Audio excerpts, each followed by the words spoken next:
చింతపండు మల్లేష్ పటేల్ ఈ రాష్ట్రంలో బీసీల కోసం పుట్టింది. బీసీలకు రాజ్యాధికారం ఇస్తాడు. బీసీల పార్టీ పెట్టింది. అలా బీసీ లేదు. ఇలా రాస్తాడు. ఇలా ఏం రాస్తాడు మీకు తెలుసుగా. ఏం రాస్తాడు చెప్పి అటు చూడకుండా చెప్పాలి మీరు. ఇప్పుడు ఏం రాస్తాడు చింతపండు మల్లేష్? ఇద్దరు పిల్లల్ని ఇబ్బంది చేసిన కాంగ్రెస్ పార్టీ, అంతులేని ప్రేమ కాంగ్రెస్ పైన. ఎందుకంటే రేవంత్ రెడ్డికి నేనే చేసిన నాకెరక, ఆయన నాకేసిన నాకెరక. మీ చూతే కానీ ఇక్కడ ఏడా రాలేదు ఏమరా చింతపండు రేవంత్ అన్న గొప్ప పేరు, పైసలు వేయలే, పేమెంట్ రాలే. అరే రావాలి, ఇంకో ప్రజాపాలన విజయోత్సవాలు శాబాస్ ఉత్సవాలు తగలబెడతారా కాంగ్రెస్ పార్టీ గ్యారంటీ కార్డుని. నువ్వు తగలబెట్టావు కదా, నీ పని కూడా కన్నీ చేస్తారు. కాంగ్రెస్ పార్టీ తల్లాంటి పార్టీ అని చెప్పు ఊర్లలో పోయి. 2000 పోతే 4000 వస్తాయి. ఇప్పుడు ఓటు వస్తే 2000 వస్తాయి. అప్పుడు ఓటు 4000 వస్తాయి. వాళ్ళు ఇవ్వకపోతే నా కాడికి వచ్చి అడుగురు. మొగానికి బెల్లానికి ఇద్దరికి ఇస్తాడు సార్ 4000. అడుగుపో, ముళ్ళుగడ్డ తీసుకొని కొడతారు ముట్టి మీద, ముళ్ళుగడ్డ తీసుకొని. అటుండదు ఇప్పుడు ఊరాలో పోతే. డిసెంబర్ 1 తారీఖు నాడు ప్రజాపాలన. ఇంకో కుట్ర, రెడ్ల కుట్ర. అబ్బా ఏ చిన్న బీసీ కావు. అస్సలు నువ్వు రాఘవేందర్ గౌడ్ పైన, బీసీఎఫ్ పార్టీ అధ్యక్షుల పైన కుట్రలు చేయలేవు. ఆర్ కృష్ణ పైన అస్సలే కుట్రలు చేస్తలేవు. బీసీ సంఘాల పైన అస్సలే కుట్రలు చేస్తలేవు. అతి పెద్ద బీసీ. ఆహా ఓహో, దేశంలో దొరకడు ఇంత పెద్ద బీసీ, అంత పెద్ద బీసీ. ఇంకో రెడ్ల కుట్రలు ఆ బీసీ మహిళా మంత్రి టార్గెట్ చేసినాయి. వేమనరేందర్ రెడ్డి కనుసన్నల్లో సురేఖపై కుతంత్రాలు చేస్తున్నారు. ఒక్కటైనా ఓల్డ్ టీడీపీ రెడ్ల బ్యాచ్ అట్లా చెప్పొద్దు. ఒక్కటైనా రెడ్లు ప్లస్ కమ్మలు అని చెప్పాలి. అప్పుడు చెప్తే మంచిగా. కమ్మ అంటే అమ్మ మల్లిగానికి, ఎందుకంటే వాళ్ళ ఎంగిలి మెతుకులతోనే బతికి పట్టగలిగింది కాబట్టి వాళ్ళ గురించి మాట్లాడు. అస్సలు వాళ్ళ గురించి మాట్లాడే ప్రసక్తే లేదు. ఇక జిల్లాలో మంత్రి ఒంటరి చేసే ఎత్తుగాళ్ళు, అధిష్టానానికి ఎమ్మెల్యేల చేత ఫిర్యాదులు, మేడారం టెండర్లో పొంగులేటి అతిజోక్యం, తీవ్ర ఆగ్రహం వ్యక్తం చేసిన కొండా సురేఖ, వేం నరేందర్ ఆదేశాలతో ఓఎస్డీ తొలగింపు, ఉమ్మడి వరంగల్ పై ఆ పట్టు కోసం ప్రయత్నాలు, మినిస్టర్ పదవి నుంచి కొండాను తొలగించే పన్నాగాలు, బీసీ స్థానంలో మరో రెడ్డికి మంత్రి పదవి కట్టబెట్టేది వ్యూహం. అది కాదు నేను చెప్తాగరే. ఇప్పుడు మన కొండా సురేఖ అక్క మున్నూరు కాపు సమాచారం. అక్క కాకుండా పొన్నం ప్రభాకర్ గౌడ్, మళ్ళీ ఇర్రి అక్క కాకుండా పొన్నం ప్రభాకర్ గౌడ్ అనే వ్యక్తి మీద ఆ కుట్రలు చేసి వార్త రాకపో. కులం సోపతి కాబట్టి రాసుకొచ్చింది, కుల ప్రేమ కాబట్టి రాసుకొచ్చింది, తప్పలేదు. కానీ అదే ఒక గౌడ బిడ్డల పైన అన్యాయం చేత రాడు. అశోక్ సార్ గౌడ్ పైన రాస్తే జరగడు. అస్సలు గౌడనల పైన ఎంత కోపం ఉందో అనుకోపం. ఎందుకంటే వాడు తప్ప వాడు ఎదుగుతుంది లేదు, వాళ్ళ కులం తప్ప ఇంకే కులం ఎదుగుతుంది. మోస్ట్ బ్యాక్వర్డ్ క్లాస్ అసలుకే ఎదుగొద్దు. నేనే బీసీ, నేను మాత్రమే బీసీ, ఇంకోటి బీసీ కాదు. అది మన సిద్ధపండు మళ్ళీ రెడ్లలో కుట్ర వేసాడు అక్క మీద. మరి నువ్వు చేసే కుట్ర సంగతి చెప్పేవరా బోకర్గా? నువ్వు బీసీల పైన, బీసీ నాయకుల పైన కుట్ర పైన సంగతి చెప్పేది. వాడు బ్రోకర్ గాడు వెంకటి గాడు రోజు వాగుతాడు కదా. ఆర్ కృష్ణ పైన, జావిల శ్రీనివాస్ గౌడ్ పైన, బీసీల పైన దొంగ నా కొడుకులు పెట్టి మరి మురిగిస్తున్నావు రోజు. అది చెప్పవా? చెప్పడు. అక్కడ మంచోడు అవుతాడు సడన్ గా. టీఆర్పీ మొదటి విజయం పోయమ్మ. ఓహో చెప్పలే, సారీనే, ఇది చదవాలి, చిన్నగా రాసింది.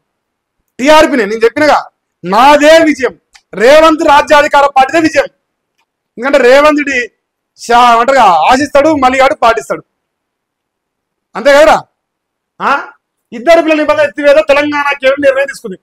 తెలంగాణ రాజ్యాధికార పార్టీ మొదటి విజయం సాధించింది. ఆహా బా బా అబ్బా, ఏం చెప్పినావురా. ఇంతసేపు అని దీనికోసం చూస్తున్నా. ఏడుందిరా అని నాకు చక్కగా కనబడలే. సంతోషం మల్లేషా. ఏ రేపు బీసీ రిజర్వ్ వచ్చిన నీ వల్లే, బీసీలు చైతన్యమైన నీ వల్లే, బీసీలు తిన్నా నీ వల్లే, బీసీలు పంజాన్ని వల్లే. కానీ నువ్వు మాత్రం కాంగ్రెస్ లా రెడ్ల సంఘ నాకు రెడ్ల ఉచ్చదాగి ఎమ్మెల్సీగా ఇప్పుడు కూడా అదే ఎమ్మెల్సీతో బతుకు. నీకు అబ్బో చిన్న కథ కాదులే. బీజేపీ నాటకాలు చేస్తుంది, కాంగ్రెస్ అస్సలు నాటకాలు చేస్తుంది. బీసీ రిజర్వేషన్ పై బీజేపీ నాటకాలు. అలా సంఘ నాకపోరా. అబ్బా అబ్బా అబ్బా ఏమి రాస్తావురా మల్లేషా. అందుకే కోపం వచ్చేది నాకు, అందుకే నాకు కోపం వచ్చేది. 42% సుప్రీం నో చెప్పింది. ఇప్పుడు ఏం చేద్దాం? సుప్రీంకోర్టు నో చెప్పింది. ఇప్పుడు ఏడు పోదాం? ప్రపంచ కోర్టు ఏమైనా తేలాడు. సుప్రీంకోర్టు నో చెప్పింది, హైకోర్టు నో చెప్తుంది. మరి ఏ కోర్టు ఎన్నికలు పెడుతుంది అంటే ఎన్నికలు రావు. ఏ గ్రామ పంచాయతీ ఆగమైనా సరే బీసీలకు రిజర్వేషన్ ఇవ్వాల్సిందని కొత్త పంచాయతీ పెడతాడు. రేవంత్ అన్న పెట్టిస్తాడు. అన్న తలుసుకునేది ఏం జరుగుతుంది? అన్న చెప్పింది తినడమే ఆయన బతుకు, ఆయన డ్యూటే కదా. రేవంత్ అన్న చెప్పింది చెప్పినట్టు మక్కి మక్కి రాస్తాడు, మక్కి మక్కి చెప్తాడు. జోన్లు బీసీలు చూతగాలం చేస్తాడు లాస్ట్కి.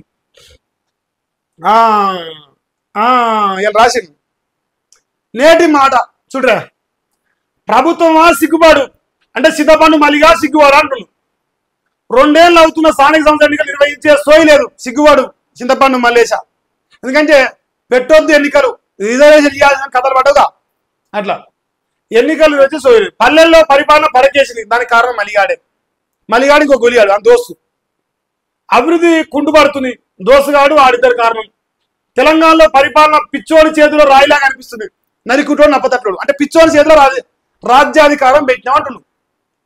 నల్లికుట్లోడు నప్పతట్లోడు కలిసి యూట్యూబ్ ఛానల్ పెట్టి మొత్తుకొని ఓ పిచ్చోడి చేతిలో రాయి పెట్టినా అంటున్నాడు.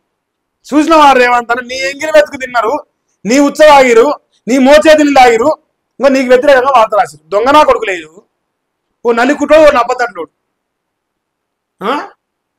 మున్సిపల్ కార్పొరేషన్లు కంపు కొడుతున్నాయి, నగర పంచాయతీలు ఆధ్వానంలో ఉన్నాయి, లీడర్ల ఖద్దరు చొక్కాలు మలిగా వేసుకుంటారు కయ్యే.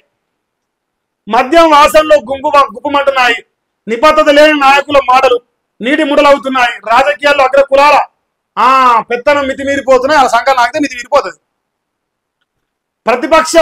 ప్రతిపక్ష పార్టీలు దింపుడు గాల్లో ఆశలో ఊరేగుతున్నాయి, రాష్ట్రాలు అప్పుల ఊపిలో ఈత కొడుతున్నాయి. రేవంత్ అన్న అప్పు చేస్తాడు కదా. రేవంత్ అన్న కేసీఆర్ ఇచ్చిన కంటే అసలు రూపాయి కూడా అప్పు చేస్తాడు. అసలు రూపాయి కూడా అస్సలు చేస్తాడు అప్పు. ఇంకేందా, అధికారం ఉన్న నేతల జేబులు మాత్రం అవినీతితో నిండిపోతున్నాయి, పేద మధ్యతరగతి ప్రజల బతుకులు మాత్రం రోజు రోజుకి దిగజారిపోతున్నాయి. బతుకులు మార్చే బద్మాషిగాడు మల్లేశగాడు ఇతడు చెప్పేస్తా ఏమంటారు రేపు ఉదయాల. నేనే అందరి బతుకులు మారుస్తానా, అందరికీ నేనే పేదల పెనిదిని రాసుకున్నాడు, సిగ్గు లేకుండా రాసుకున్నాడు. సో అది ఆయన యొక్క వ్యవహారశీలే. మరి చివరకు కాంగ్రెస్ పార్టీ పరంగా బీసీ రిజర్వేషన్ ఇచ్చి ఊరుకుంటా 89% నమ్ముతారు. రేవంత్ అన్న 89% మంది నమ్ముకుంటారు.